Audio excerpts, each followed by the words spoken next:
दोस्तों, जीवन में धोखा खाना भी बहुत जरूरी है, क्योंकि चलना माँ बाप सिखा देते हैं, लेकिन संभलना खुद ही सीखना पड़ता है। जिंदगी बहुत छोटी है, इसलिए किसी इंसान का पीछा करने से कई गुना बेहतर है अपने सपनों को पूरा करना। जिंदगी हंसते रहो, इसलिए नहीं कि आपके पास हंसने का कारण है, इसलिए क्योंकि दुनिया को रत्ती भर फर्क नहीं पड़ता आपके आंसुओं से।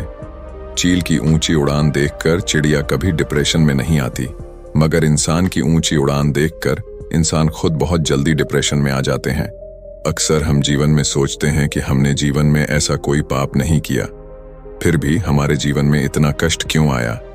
यह कष्ट और कहीं से नहीं, बल्कि लोगों की बुराई करने के कारण उनके पाप कर्मों से आया होता है, जो बुराई करते ही हमारे पास आ जाता है। बहुत समय पहले की बात है, एक गांव में एक गरीब पंडित अपनी पत्नी के साथ रहता था। एक दिन की बात है, पंडित कुछ काम के लिए शहर गया था, तो वह अब अपने गांव जा रहा था। तब उसने देखा कि रास्ते में एक चिड़िया एक रोटी को पकड़कर एक खेत में खाने की तैयारी कर रही थी। तभी पंडित ने चिड़िया की चोंच से वह रोटी छीन ली। मुंह का आहार छिन जाने पर चिड़िया ने निराश होकर आकाश की तरफ देखते हुए कहा, दूसरे को दुख देना अच्छी बात नहीं है। उस दिन चिड़िया बहुत निराश हो गई। बाद में चिड़िया जब रोटी के बारे में सोचती तो पंडित को श्राप देते हुए कहती है, जिस तरह तुमने मुझे निराश किया, तुम भी उसी तरह एक दिन निराश होगा। रोटी के बारे में सोचते सोचते चिड़िया ने कुछ दिनों तक कुछ नहीं खाया और भूख के वह मर गई, जबकि पंडित वह रोटी को अपने घर ले गया और खुशी के साथ रोटी को खा लिया। कुछ दिनों के बाद पंडित के घर एक पुत्र का जन्म हुआ।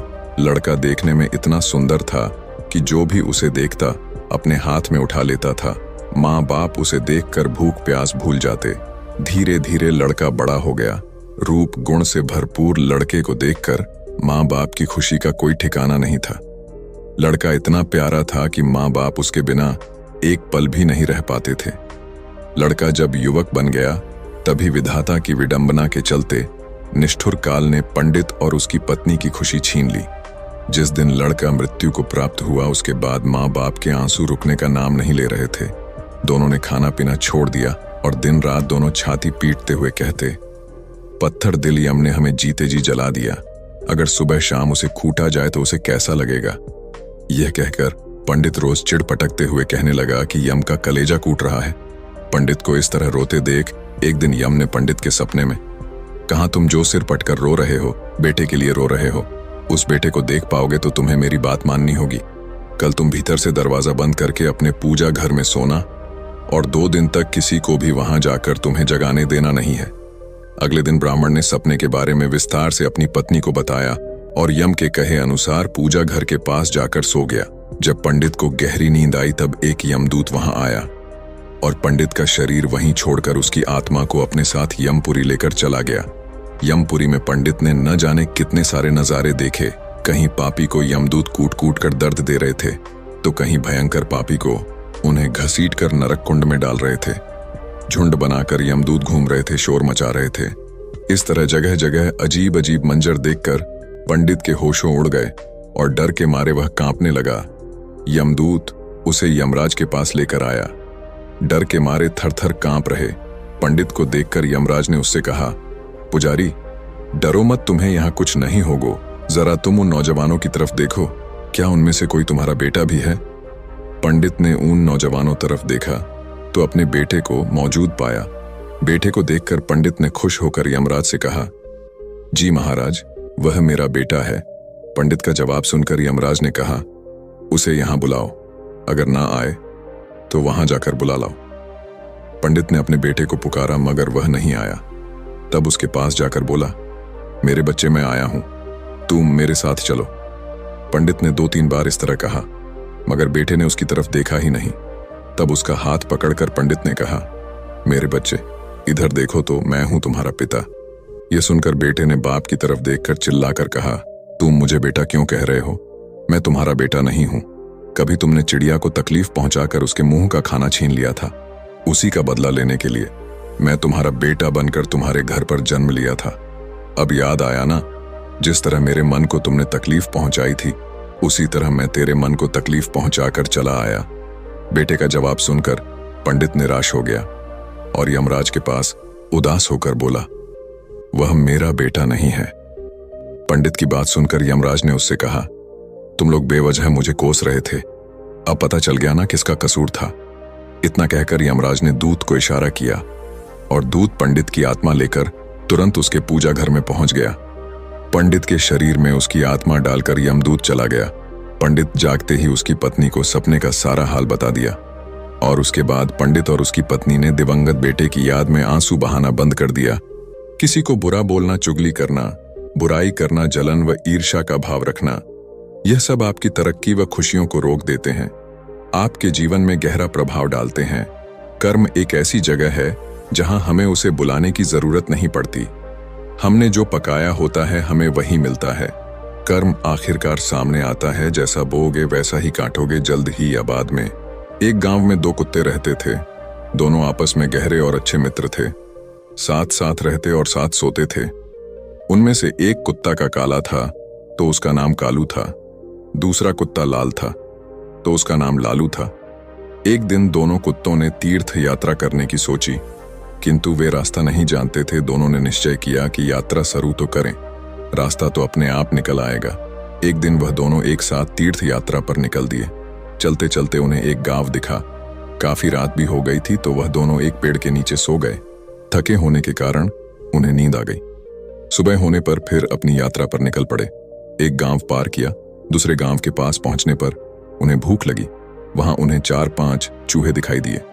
लालू की पूंछ खड़ी हो गई। वह कालू से कहता है, क्यों गंडक जी, आप फरमाओ तो मैं इन 3-4 चूहों की चटनी बना डालूं। कालू ने गर्दन हिलाकर कहा, नहीं भाई लालू जी, हम तीर्थ यात्रा पर निकले हैं और तीर्थ यात्रा में किसी की हत्या करना पाप होता है, तो आप कोई दूसरा उपाय खोजो जिसमें कोई जीव की हत्या ना हो तथा हमें कुछ ऐसा ना खाना पड़े जिससे हमारी तीर्थ यात्रा भंग हो। दोनों कुत्ते एक सपाटे पर रुक गए। वहां पर एक मंदिर था। कुछ देर आराम करने के पश्चात दोनों ने फैसला किया कि अलग अलग दिशा की ओर चलना चाहिए। जिसको जो मिलेगा खा लेंगे। एक साथ चलते तो दोनों में से किसी का भी पेट नहीं भरेगा। कालू और कालू दोनों अलग अलग दिशा में निकल गए। जाने से पहले उन्होंने तय कर लिया कि वे वापस आकर इसी जगह पर मिलेंगे। लालू कुत्ता चलते चलते एक गांव में पहुंचा। वहां एक दयालु पंडित रहता था। वह पूजा पाठ करके भोजन करने ही जा रहा था। उसकी पत्नी ने उसके लिए भोजन थाल तैयार कर रखा था। पंडित ने भोजन को भोग लगाया ही था कि लालू कुत्ते ने झट से उसकी थाली में मुंह डाल दिया तथा एक रोटी उठाकर वहां से भाग गया और पंडित ने ईश्वर का नाम लिया और हाथ धोकर उठ गया। पंडित ने अपनी पत्नी से कहा, बेचारे ये गंडक जी भी कितने भूखे हैं, सो आप ये भोजन की थाली इन्हें ही खिला दीजिए। पंडित की पत्नी गुस्सा होकर बोली, आप ये क्या कह रहे हैं? इस गंडक जी को ये थाली, इसमें कितने अलग अलग पकवान हैं, 2 तरह की सब्जी, अचार, दही, खीर, पूरी। पंडित दया भाव से बोला, तुम ठीक कहती हो, पर ये भी भूखे हैं। आप तो ये थाली इन्हें ही दे दीजिए। सोच लो कि ये थाली इनके ही भाग्य में लिखी थी। इसके पश्चात पंडित ने लालू कुत्ते को खूब पेट भरकर भोजन करवाया। लालू ने उसे खूब दुआएं दी। उधर कालू कुत्ता एक किसान के यहाँ पहुंचा। किसान अपने खेत में चक्कर लगा रहा था और जंगली जानवरों को खेत से बाहर निकाल रहा था। किसान की पत्नी खाने की थाल रखकर गई थी। थाल में भिंडी की सब्जी थी और बाजरे की रोटियां थीं। खेत का काम पूरा करके वह थाल खोलकर खाना खाने को तैयार हुआ ही था कि कालू ने तुरंत ही उसके भोजन में मुंह डाला और थोड़ी सी रोटी का टुकड़ा तोड़कर भागा। किसान एकदम से गुस्से में आ गया और खड़ा उठा। उसकी आंखें अंगारों की तरह लाल हो गई। उसने अपनी लाठी उठाई गाली देते हुए। उसने लाठी से इतनी जोर से वार किया कि कुत्ते की कमर टूट गई। वह पीड़ा से चिल्लाने लगा। कमर टूट जाने के कारण वह भाग ही नहीं सकता था। इसी बीच उसकी कमर में 3-4 लाठियां और पड़ गई। कुत्ता अधमरा हो गया। उसका साथी लालू चौराहे पर खा पीकर आराम कर रहा था। वह खड़े होकर अपने साथी का इंतजार कर रहा था। उसका साथी उसे कहीं भी नजर नहीं आ रहा था। लाचार और उदास होकर वह चौराहे पर बैठ गया। थोड़ी देर बाद उसे कालू अपनी तरफ नजर आते हुए खुश हो गया। वह जल्दी से उसकी ओर भागा। उसकी टूटी हुई कमर देखकर वह बहुत दुखी हुआ और पूछने लगा, भाई तुम्हारे साथ ऐसी दुर्दशा किसने किया? कौन पापी है जिसने एक रोटी के लिए तुम्हारी कमर ही तोड़ डाली? कालू की आंखें भर आई। उसने पीड़ा से कहते हुए सारी बात सुनाई। कालू की बात सुनकर वह क्रोध तथा दुख में डूबकर बोला, मैं उससे अपना बदला जरूर लूंगा। उस किसान को बताऊंगा कि खुद की कमर किस प्रकार टूटती है तो कैसा लगता है। लालू भी बोला, मुझे भी उस पंडित का कर्ज चुकाना है। उसने मुझ पर कितनी कृपा की है, मैं रोम रोम से उसे आशीष देता हूँ।